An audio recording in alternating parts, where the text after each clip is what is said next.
लेकिन बड़ा हास्यास्पद बयान यहां से समाजवादी पार्टी की नेत्री का आया। उनके द्वारा कहा जा रहा है कि मोदी जी पुलवामा के शहीदों की जो विधवा है उनके मंगलसूत्र का क्या हुआ।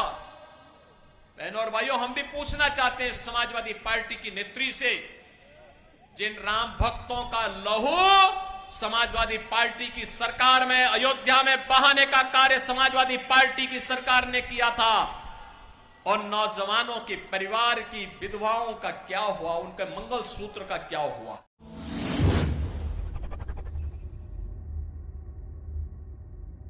पहले चरण के 21 राज्यों के 102 लोकसभा सीटों पर जो चुनाव के रुझान हैं, वे रुझान बताते हैं कि पूरे देश के अंदर एक ही आवाज गूंज रही है, और वह आवाज है कि फिर एक बार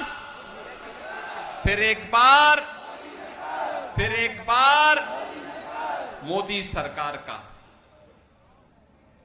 बहनों और भाइयों, जो ये पूरे देश के अंदर की आवाज है, ये आवाज वो आवाज है जो 10 वर्ष के अंदर मोदी जी के नेतृत्व में एक बदलते हुए भारत को हमने देखा है।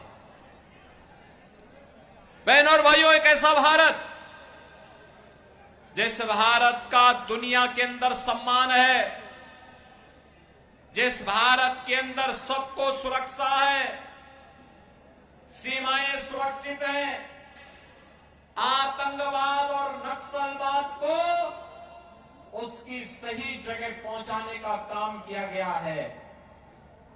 विकास के बड़े बड़े कार्य हो रहे हैं, गरीब कल्याणकारी योजनाओं का लाभ बिना भेदभाव के समाज के प्रत्येक तबके को प्राप्त हो रहा है। बहनों और भाइयों, गरीबों के नाम पर आने वाले, जाति के नाम पर शासन करने वाले लोगों ने कभी भी गरीब को उसका हक देने का काम नहीं किया। मोदी जी ने 10 वर्ष के अंदर जो प्रयास किए, इन 10 वर्षों के प्रयासों का परिणाम है कि 25 करोड़ लोग गरीबी रेखा से उभरे हैं, 80 करोड़ लोग फ्री में राशन की सुविधा का लाभ प्राप्त कर रहे हैं, 60 करोड़ लोगों को आयुष्मान भारत में 5 लाख रुपए की स्वास्थ्य बीमा का कवर मिल रहा है, और 50 करोड़ लोग देश के अंदर ऐसे हैं जिन गरीबों के जनधन अकाउंट खोल करके उन्हें शासन की योजना सीधे उनके खाते में पहुंच रही है। बहनों और भाइयों, 12 करोड़ किसानों को प्रधानमंत्री किसान सम्मान निधि का लाभ, 12 करोड़ गरीब घरों में शौचालय का निर्माण, 10 करोड़ लोगों में रसोई गैस का सिलेंडर वितरित होना, 10 करोड़ महिला स्वयंसेवी समूह के माध्यम से महिलाओं को आर्थिक स्वावलंबन की ओर अग्रसर करना, 4 करोड़ गरीबों के मकान बन जाना, और 2.5 करोड़ घरों तक बिजली पहुंचाने का काम मोदी जी के नेतृत्व में भारतीय जनता पार्टी की सरकार ने देश के अंदर हर गांव, हर गरीब, हर किसान, हर नौजवान और हर महिला के जीवन में खुशहाली लाने के लिए किया। बहनों और भाइयों, एक तरफ विकास और विकसित भारत की संकल्पना के साथ मोदी जी इस 2024 के लोकसभा चुनाव में आपके सामने हैं, और दूसरी ओर सपा, कांग्रेस का इंडी गठबंधन और बहुजन समाजवादी पार्टी अपने अपने कुनबे के साथ फिर से इस चुनाव में आ गई है।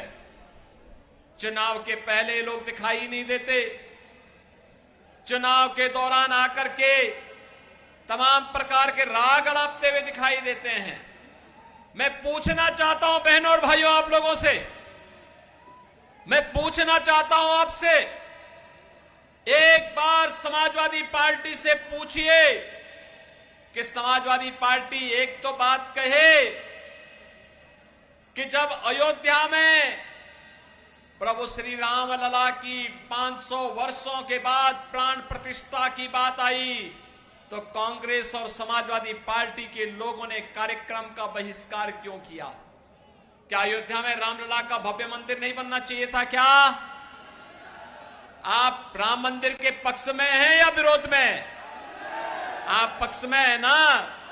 राम मंदिर बनना चाहिए ना? समाजवादी पार्टी ने या कांग्रेस ने विरोध किया। बहनों और भाइयों, मुझे एक बात बताओ, क्या सपा को कांग्रेस के साथ गठबंधन करना चाहिए था क्या? अच्छा, जो कांग्रेस कहती है कि राम और कृष्ण हुए ही नहीं, यानी राम के अस्तित्व को भी ये झुठलाते हैं, भगवान कृष्ण के अस्तित्व को भी झुठलाते हैं, और फिर भी समाजवादी पार्टी जबरदस्ती कांग्रेस के गले में हार बनना चाहती है। ये तो है इनके हाल। और ये किसके लिए? आपने कल कांग्रेस के एक महत्वपूर्ण नेता के सलाहकार के वक्तव्य को आपने पढ़ा होगा। उन्होंने क्या वक्तव्य दिया? उन्होंने वक्तव्य दिया, उनका वक्तव्य है कि देश के अंदर कांग्रेस नेतृत्व की सरकार आएगी तो विरासत टैक्स लगाएगी। बहनों और भाइयों, ये विरासत टैक्स क्या है मालूम है आपको? ये विरासत टैक्स है कि आपके बाप दादों ने जो संपत्ति अर्जित की है, इस संपत्ति के बाद आधी संपत्ति कांग्रेस और सपा के लोग हड़प लेंगे।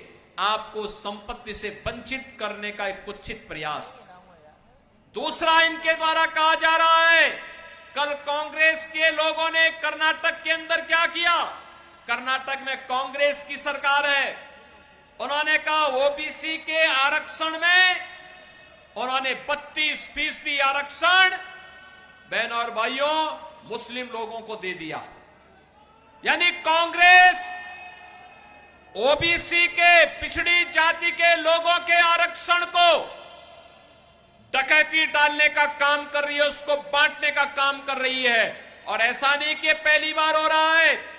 याद करिए, जब कांग्रेस नेतृत्व की यूपीए सरकार थी और सपा और बसपा दोनों कांग्रेस नेतृत्व की यूपीए सरकार का समर्थन कर रही थी, उस समय क्या आलम था? उस समय उन्होंने एक जस्टिस रंगनाथ मिश्रा कमेटी गठित की थी। उस कमेटी ने संस्तुति की थी कि मुसलमानों को भी पिछड़ी जाति में और अनुसूचित जाति में शामिल करके आरक्षण का लाभ जो पिछड़ी जाति के लोगों को मिल रहा है उनमें से कुछ को कटौती करके मुसलमानों को दे देना चाहिए, कुछ को अनुसूचित जाति को दे देना चाहिए। ये तो कांग्रेस नेतृत्व की मंशा थी। यही नहीं, सच्चर कमेटी की रिपोर्ट भी किसी बात की ओर इंगित करती है। यह भी कांग्रेस ने गठित की थी। और आज जब कांग्रेस आई है तो कांग्रेस यही कहती है, फिर से कांग्रेस यही कह रही है कि आएंगे तो देश के संसाधनों पर फिर से मुसलमानों का अधिकार हो, इसकी वे वकालत करेंगे। बहनों और भाइयों, यहां का हिंदू कहां जाएगा? यहां की अनुसूचित जाति, जनजाति के लोग, पिछड़ी जाति के लोग कहां जाएंगे? बाबा साहब भीमराव अंबेडकर के संविधान को ये लोग अपमानित करना चाहते हैं। ये कांग्रेस और समाजवादी पार्टी के लोग देश की कीमत पर राजनीति करना चाहते हैं। और इसीलिए आपसे मैं कहने के लिए आया हूं, ये चुनाव केवल सामान्य चुनाव नहीं है बहनों और भाइयों, देश के भाग्य को बनाने वाला चुनाव है। आपने मोदी जी को 2014 में वोट दे करके देश की सत्ता सौंपी तो मोदी जी ने देश की तस्वीर और तकदीर को बदलने का काम किया। कांग्रेस के हाथों में सत्ता थी, देश के अंदर आतंकी वारदात होती थी। कल मैं समाजवादी पार्टी की इस क्षेत्र के एक नेत्री के बयान को पढ़ रहा था और बहनों और भाइयों, इसके द्वारा कहा जा रहा था कि मोदी जी ने जो बात कह दी है कि कांग्रेस का घोषणा पत्र कहता है कि हम गरीबी हटाएंगे, अरे गरीबी हटाओ का नारा कांग्रेस का आज से है क्या? आज से 54 साल पहले श्रीमती इंदिरा गांधी जी ने 1970 में नारा दिया था गरीबी हटाओ का, और 54 वर्ष के बाद उनका पोता भी वही रूप टोता रटंत कर रहा है कि हम गरीबी हटाएंगे। अरे 65 वर्षों तक शासन किए थे, तब तो कुछ कर नहीं पाए थे, और आज गरीबी हटाओ की बात याद आ रही है। जब कांग्रेस की सत्ता थी तो गरीब भूखों मरता था, किसान आत्महत्या करता था, बेटी और व्यापारी सुरक्षित थी, और नौजवान पलायन करता था। आज कहते हैं गरीबी हटाएंगे, और गरीबी कैसे हटाएंगे? गरीबी हटाने के लिए कह रहे हैं कि हम आपकी प्रॉपर्टी का सर्वे करवाएंगे। यानी आपके बाप दादों ने, आपके मां बाप ने अगर कोई मकान एक शहर में बना दिया, एक गांव में बना दिया, आपके परिवार में 5 लोग हैं और 2 कमरों में रह सकते हैं, 4 कमरे हैं, तो 2 कमरे को ये लोग कांग्रेस और सपा के लोग हड़पने का कार्य करेंगे, हम सर्वे करा देंगे। अरे मेहनत करेगा हमारा आदमी, और हड़पने के लिए फिर एक कांग्रेस और सपा के गुंडों को आप छूट देंगे कि वे आपकी संपत्ति को हड़पने का काम करेंगे? क्या ये अधिकार देंगे आप?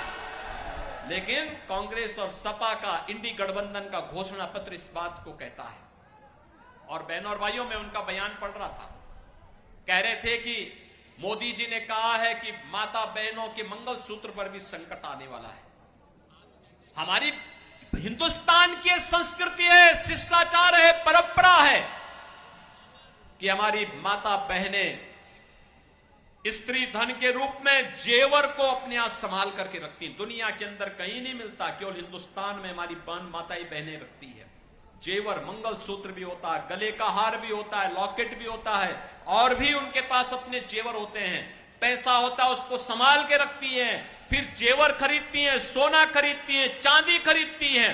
हर परिवार में 1 तोला से लेकर के 1 किलो तक का सोना जरूर मिल जाएगा, क्योंकि वही उसकी अमानत होती है, वही उसका संस्कार होता है, और फिर वही अपने आने वाली पीढ़ी को विरासत में देती है, अपनी बहू को देती है, अपनी बेटी को देती है। कांग्रेस के लोगों की बुरी दृष्टि उस पर है, और प्रधानमंत्री मोदी जी ने उसी ओर इशारा किया था। लेकिन बड़ा हास्यास्पद बयान यहां से समाजवादी पार्टी की नेत्री का आया। उनके द्वारा कहा जा रहा है कि मोदी जी, पुलवामा के शहीदों के जो विधवा है उनके मंगलसूत्र का क्या हुआ? बहनों और भाइयों, हम भी पूछना चाहते हैं समाजवादी पार्टी की नेत्री से, जिन राम भक्तों का लहू समाजवादी पार्टी की सरकार में अयोध्या में बहाने का कार्य समाजवादी पार्टी की सरकार ने किया था, और नौजवानों के परिवार की विधवाओं का क्या हुआ, उनके मंगलसूत्र का क्या हुआ? हम प्रश्न पूछना चाहते हैं बहनों और भाइयों, और ये प्रश्न आपको भी पूछना चाहिए। स्वर्गीय कल्याण सिंह जी ने अपना पूरा जीवन उत्तर प्रदेश के विकास के लिए और श्री राम जन्मभूमि के लिए समर्पित किया था। कल्याण सिंह जी की मृत्यु हुई, होता है, मृत्यु होती है। मुलायम सिंह जी की मृत्यु पर मैं स्वयं उनके पैतृक गांव में आया था, और सेफई में आकर के मैंने स्वयं वहां श्रद्धांजलि अर्पित की थी, क्योंकि वे उत्तर प्रदेश के मुख्यमंत्री के रूप में उनकी कुछ न कुछ सेवाएं तो थी। मैं आया था, मेरी पार्टी के लोग आए थे, प्रधानमंत्री जी ने शोक व्यक्त किया था, लेकिन स्वर्गीय कल्याण सिंह जी की मृत्यु पर समाजवादी पार्टी के अध्यक्ष और समाजवादी पार्टी की तरफ से कोई शोक संवेदना नहीं व्यक्त की गई। बहनों और भाइयों, स्वर्गीय कल्याण सिंह जी के साथ इस प्रकार का भेदभाव, और अभी आपने देखा होगा एक माफिया मरा था, उस माफिया के लिए फातिया पढ़ने के लिए समाजवादी पार्टी के लोग कैसे विधवा विलाप कर रहे थे, यह भी दृश्य आपने देखा होगा, वह भी दृश्य आपने देखा होगा। क्या उत्तर प्रदेश में इन माफियाओं को इसी प्रकार से, जैसे सपा की सरकार के समय में ये लोग व्यापारियों पर कहर बरपाते थे, बेटी की सुरक्षा में सेंध लगाने का कार्य करते थे, क्या इस प्रकार की छूट मिलनी चाहिए? क्या मिलनी चाहिए? क्या नौजवानों के साथ खिलवाड़ करने की छूट मिलनी चाहिए क्या? और मैं पूछना चाहता हूं फिर समाजवादी पार्टी की नेत्री से, वे जवाब दें इन माफियाओं के द्वारा गाजीपुर में भारतीय जनता पार्टी के विधायक कृष्णानंद राय समेत 6 लोगों की हत्या एक साथ की गई थी। एक साथ की गई थी। श्रीमती अलका राय भी तो हमारी विधायक थी। क्या उसके मंगल सूत्र की भी कभी चिंता हुई इन समाजवादी पार्टी के लोगों को? जो लोग मारे गए थे, कृष्णानंद राय के साथ शहीद हुए थे, उनकी विधवाओं का क्या हुआ? नंदकिशोर रुंगटा विश्व हिंदू परिषद के अंतर्राष्ट्रीय कोषाध्यक्ष थे। नंदकिशोर रुंगटा के निर्मम हत्या कर दी गई थी। अपहरण करके निर्मम हत्या माफियाओं के द्वारा, समाजवादी पार्टी की सत्ता के समय इनके द्वारा प्रश्रय इन माफियाओं के द्वारा कर दी गई थी। उनकी विधवा का क्या हुआ? और आपने प्रयागराज में राजू पाल और उमेश पाल की निर्मम हत्या के दृश्य को भी देखा होगा। बहनों और भाइयों, हम प्रश्न पूछना चाहते हैं समाजवादी पार्टी से, क्या राजू पाल ये भी तो पिछड़ी जाति के थे और उमेश पाल भी तो पिछड़ी जाति के थे, इनकी विधवाओं के मंगलसूत्र क्या हुए? कभी इन्होंने अपने इन कृत्यों पर पश्चाताप करने का भी प्रयास समाजवादी पार्टी ने किया है। ये देश के साथ खिलवाड़ करने का काम कर रहे हैं, देश की कीमत पर राजनीति करना चाहते हैं। बहनों और भाइयों, आज हम सब आपसे यही कहने के लिए आए हैं, भारतीय जनता पार्टी देश के लिए राजनीति करती है। यह देश विकसित भारत के रूप में स्थापित हो, आत्मनिर्भर भारत बने। आत्मनिर्भर भारत बनेगा तो आत्मनिर्भर युवा बनेगा, आत्मनिर्भर महिलाएं बनेंगी, आत्मनिर्भर किसान बनेगा, आत्मनिर्भर व्यापारी बनेगा और देश के अंदर खुशहाली आएगी। और मोदी जी इसी के लिए कार्य कर रहे हैं। लेकिन बहनों और भाइयों, मुझे देखकर क्या आश्चर्य होता है। अब मुझे बताओ, समाजवादी पार्टी ने जो टिकट दिए हैं, पहले समाजवादी पार्टी की सत्ता तो नहीं आती, कभी नहीं आनी। तो प्रदेश की जनता ने ठुकरा दिया तो देश की जनता कहां पूछ रही है? पूछ रही है क्या? पूरे देश के अंदर, पूरे प्रदेश के अंदर समाजवादी पार्टी, पूरे देश के अंदर समाजवादी पार्टी कुल 63 से 64 या 65 सीटों पर चुनाव लड़ रही होगी। इससे ज्यादा सीटों पे चुनाव नहीं लड़ी। और सरकार बनाने के लिए, केंद्र में सरकार बनाने के लिए बहुमत चाहिए 273 सीट का। बताओ, 273 सीट का बहुमत चाहिए और चुनाव लड़िए केवल 63 से 65 सीट पर, और कह रहे हैं हम सरकार बनाएंगे। क्या सरकार बनाएंगे क्या ऐसे में? हैं? क्या सरकार बनाएंगे क्या?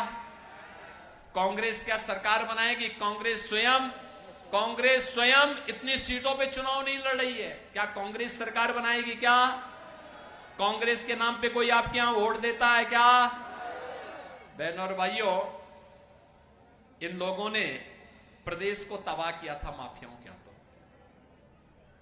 और मुझे तरस तो इस बेचारे शिवपाल पे आती है।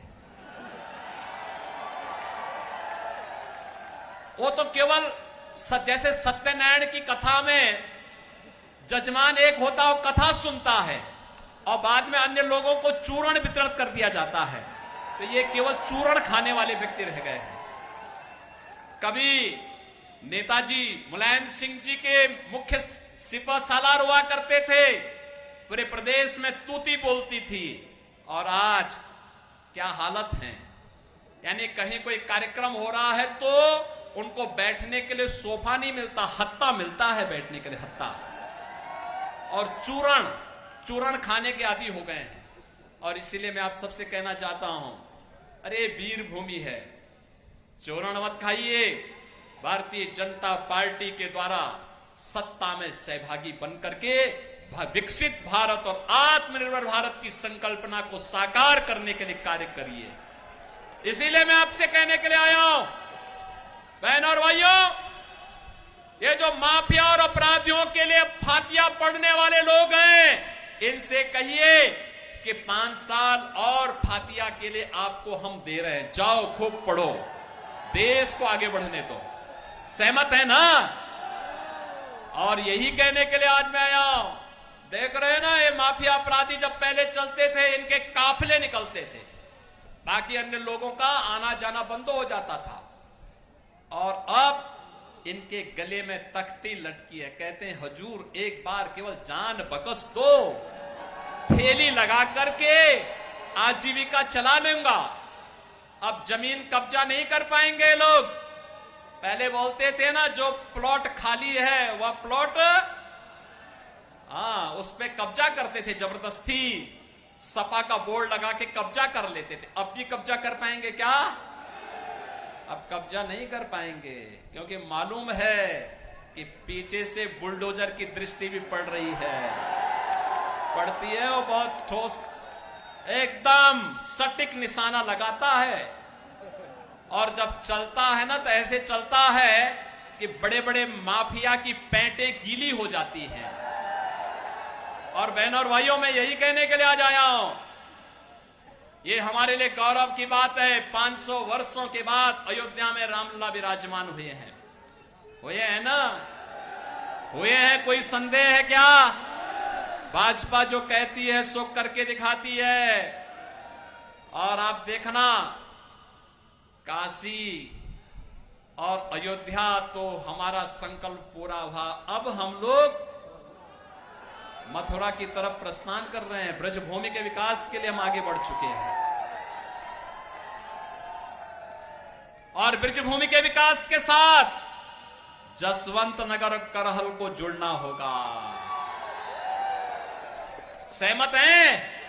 मैनपुरी जुड़ेगी, घर घर जाएंगे, मोदी जी का संदेशा लेकर के जाएंगे। देश को आतंकवाद और नक्सलवाद से मुक्त करने के लिए जो कार्य मोदी जी ने किया है, इसके प्रति, और अयोध्या में रामलला को विराजमान करने के लिए जो कार्य किया है, इसके प्रति कृतज्ञता ज्ञापित करते हुए मोदी जी को पत्र लिख करके समर्थन की घोषणा करेंगे। बहनों और भाइयों, इसीलिए हम लोगों ने श्री जयवीर सिंह जी को यहां पर भारतीय जनता पार्टी और सहयोगी दलों के प्रत्याशी के रूप में उतार करके भेजा है। अब आप सोचो, पहले यहां पे रामलला मैदान भी ठीक ढंग से नहीं था। आज देखो ना, क्या भव्य बना है, क्या भव्य बन चुका है। देखो, भाजपा आएगी तो रामलला मैदान बनाएगी, रामलला का मंडप बनाएगी। भाई, हम लोग तो समाज के लिए करेंगे, और सपा आएगी तो वे अपना घर बनाएंगे। यही करेंगे ना? करेंगे ना? आप मुझे बताओ कि यादवों में भी टिकट देने थे तो एक ही परिवार के सब है, एक परिवार से बाहर कोई उभर ही नहीं पा रहा है। राष्ट्रीय अध्यक्ष, महिला मोर्चा की प्रभारी, उनकी एक ही परिवार, पति पत्नी दोनों। ऐसे ही शिवपाल जी को भी एक चूर्ण दे दिया, बदायूं वाले। श्योर शॉट है कि वहां पे हारना है सपा को, तो वहां कहा चलो शिवपाल हारने के लिए ही उन्होंने शिवपाल जी को वहां भेज दिया। वो तो 100% तय है कि वहां पे सपा का खाता खुलना ही नहीं। और इसके बाद फिरोजाबाद में उन्होंने भेजा है, तो फिरोजाबाद में तो पिछली बार ही तय हो चुका है कि वो भाजपा के पक्ष में निर्णय ले चुके हैं। और 5वीं सीट है, बेचारा धर्मेंद्र यादव ना चाहते हुए फिर आजमगढ़ चला गया। पिछली बार दिनेश लाल यादव, निरोवा, भोजपुरी का बहुत अच्छा कलाकार है, और निरोवा ने पिछली बार ऐसा हराया, उनको ऐसा हराया कि दोबारा वे आजमगढ़ नहीं जा पाए डर के मारे। और फिर से आजमगढ़ की जनता यही फैसला करने जा रही है। लेकिन ये 5 के अलावा क्या कोई दूसरा यदुवंशी नहीं था क्या?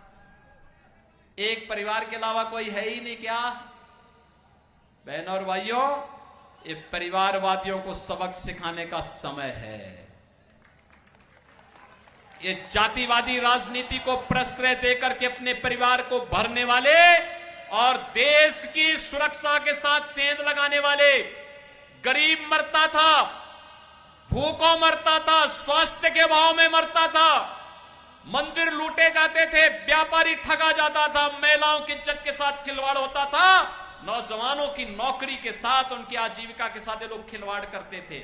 लेकिन आतंकवादियों को बिरयानी खिलाते थे, बिरयानी।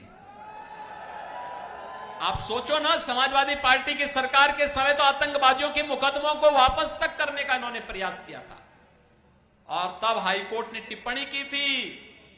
हाईकोर्ट ने कहा था, आज इन दुर्दांत आतंकवादियों का मुकदमा वापस ले रहे हो, कल इन्हें पद्म पुरस्कार दोगे, ये नहीं चलेगा, और खारिज कर दिया था।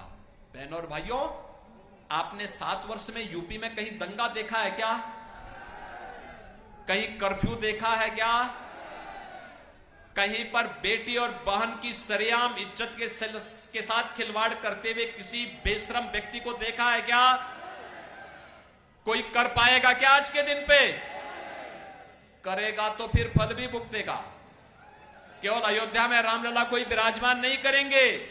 जो व्यापारी और बेटी की सुरक्षा के साथ खिलवाड़ करेगा, राम नाम सत्य है की गारंटी भी हमसे ले लेगा।